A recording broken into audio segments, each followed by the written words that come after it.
Olá, sejam todos bem-vindos mais essa semana. Eu sou o psicólogo Elcio Pini. Aqui toda semana um pouquinho de psicologia para vocês. O tema dessa semana é o trabalho do psicólogo, do terapeuta, mais especificamente, de quem trabalha com atendimento. Eu tenho um canal no Facebook, acredito que todos vocês que me assistem aqui toda semana já sabem disso. Um canal, não, desculpa, uma página profissional, tem lá 9.000 seguidores.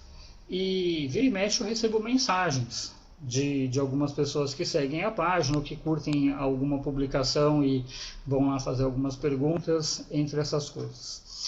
E eventualmente alguém pergunta o valor de cada sessão, quanto custa o atendimento, como funciona e assim por diante.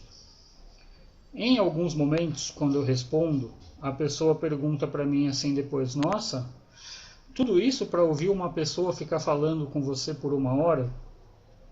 E independente do tudo isso, porque eu cobro bastante barato para os termos de hoje, né, visto que a psicologia não é o meu único trabalho, eu só atendo às quartas-feiras e um pedaço das quintas. O valor que a gente cobra não é para ficar ouvindo ninguém falar e muito menos para bater papo. O trabalho ele é muito mais amplo do que isso. Eu me sinto às vezes como professores no meio da pandemia, que a gente vê aí nas redes antissociais um monte de pais que não conseguem lidar com seus filhos, falando que os professores são vagabundos, né?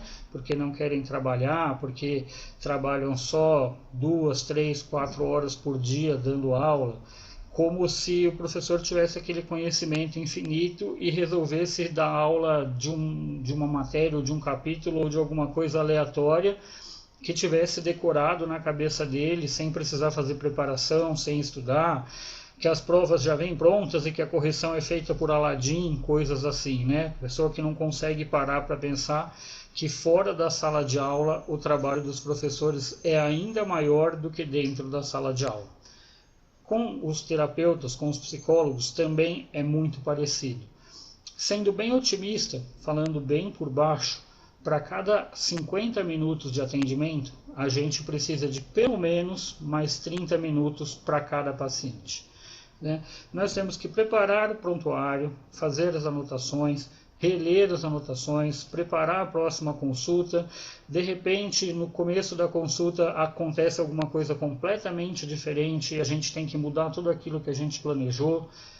Tem lá pacientes que trazem coisas do passado e de repente a gente já está bem avançado e aparece alguma pessoa que não estava dentro das consultas anteriores, e aí você tem que voltar lá atrás para colocar numa ordem sequencial como surgiu aquela pessoa, qual a importância dela. E é claro, né, gente, a memória do terapeuta ela é como a de todas as pessoas.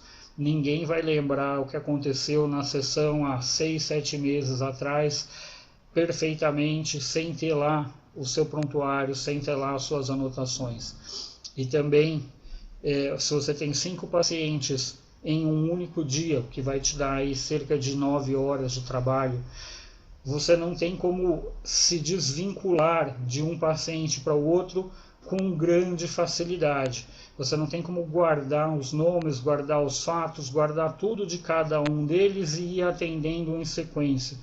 Você precisa parar, você precisa respirar, você precisa anotar o que aconteceu, reler a última sessão, ver o que foi planejado. Tem um trabalho inteiro por trás disso, né? Não é só simplesmente sentar lá, perguntar como foi o fim de semana, como foi a semana, falar de futebol, de música, falar de arte, falar de filme e dar tchau e falar para fazer o depósito na sua conta. É muito diferente disso. Você também tem que entender no caso do trabalho humanista, que é a minha linha, que a gente tira a nossa personalidade para vestir a personalidade do paciente, a gente se coloca no lugar do outro. Então você precisa de algum tempo para fazer essa preparação, para se desvincular dos seus valores, dos seus conceitos, internalizar os conceitos do paciente. Então você precisa entender como está acontecendo e depois sair daquele personagem, colocar de novo a roupinha de psicólogo para fazer as suas anotações, para fazer toda a análise, preparar a próxima consulta e quando a próxima consulta chegar, reler tudo o que aconteceu e trabalhar em cima disso. Tudo isso requer tempo. Não é simplesmente, hoje eu vou falar sobre o que aconteceu na infância, na outra sessão eu vou falar sobre o presente, na outra eu vou fazer projeção do futuro. Não dá. E como eu falei no começo, muitas vezes o que a gente planeja nem dá certo, porque durante a semana algumas situações acontecem e de repente você tem que voltar lá para trás, tem que abrir um capítulo novo, começa uma nova história paralela dentro do que está acontecendo e assim por diante. Às vezes, eu que, como eu falei no começo, atendo às quartas-feiras e às quintas, quando chega às 7h30 de quarta-feira, eu estou mais cansado do que eu ficava antigamente quando eu trabalhava 14, 15, 16 horas. Porque o cansaço mental, ele é até pior do que o cansaço físico. E você precisa relaxar, você precisa descansar, você precisa se preparar para o dia seguinte. Então não é simplesmente você achar que o psicólogo vai conversar 40, 45, 50 minutos, ou vai ouvir, né, na verdade, vai falar 5, 10 minutos, vai desligar, já pode atender outro e não interessa o que aconteceu. Todo paciente é muito importante e tudo o que acontece é muito importante para cada sessão e para o que vai acontecer nas próximas. Além disso, fora aquele velho chavão que é verdade, né? A gente estuda 5 anos, se prepara para fazer isso, tem que fazer curso de especialização, tem que fazer atualização, tem que ficar ligado em tudo que acontece. De repente, um terapeuta como eu, por exemplo, que gosto de rock, e tem uma paciente que se identifica mais com música pop e no meio da conversa surge lá algum nome que você nunca ouviu falar na sua vida. Você vai ter que, depois da sessão, pesquisar quem é aquela pessoa, o que é aquilo, por que aquilo está mexendo ou sendo importante para o paciente, mesmo que não faça parte da sua vida. É um trabalho constante, diário, de atualização frequente. Então, pessoal, nunca achem que o terapeuta ouve a pessoa falar por nada, que a gente recebe um valor por sessão para ficar ouvindo o paciente falar. Ninguém precisa fazer 5 anos de faculdade para ouvir outras pessoas contarem história. O valor do trabalho, ele depois de concluído, depois que a gente dá alta para o paciente, ele pode ser inestimável.